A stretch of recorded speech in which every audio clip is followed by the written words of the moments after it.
Hi, Dr. Kevin Tharp here.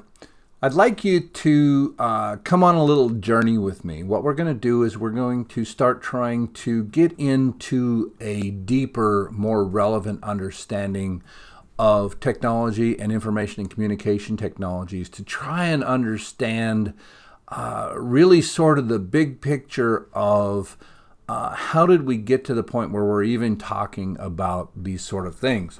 So if you will humor me here, what I would like you to do is go ahead and close your eyes.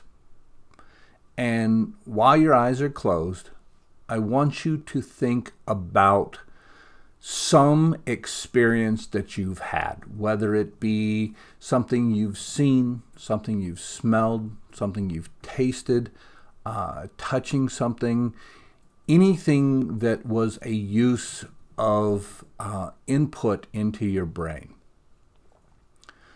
What I want to do is I want you to now think about that, what that was, and go back to that moment and try and remember that experience that you have. What we're talking about here is the ability for the brain to recall an experience based upon information that was sent to your brain and stored in your brain at some time when you had an experience in the past. For instance, some people will smell the smell of cooking bread, and they'll associate that with their grandmother's house or their mother's kitchen or something like that. A lot of people will be able to remember something that has happened that maybe was traumatic to them, and they're able to feel the feelings that they were experiencing at that time.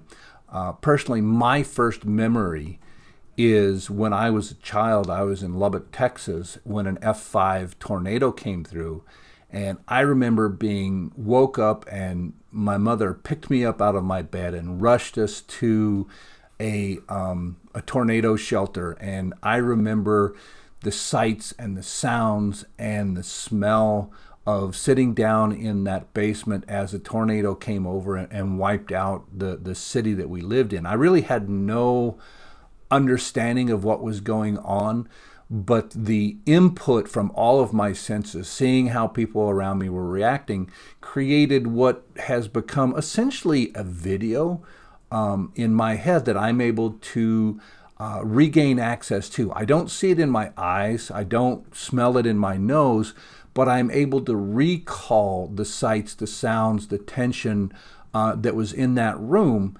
And that is what we call recall. It's the ability of the brain to go back to a point in time or a place and remember what it was like to experience that situation.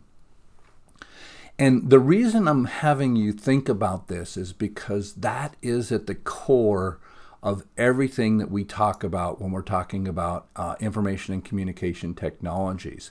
So let's start with the fundamentals. What is perception?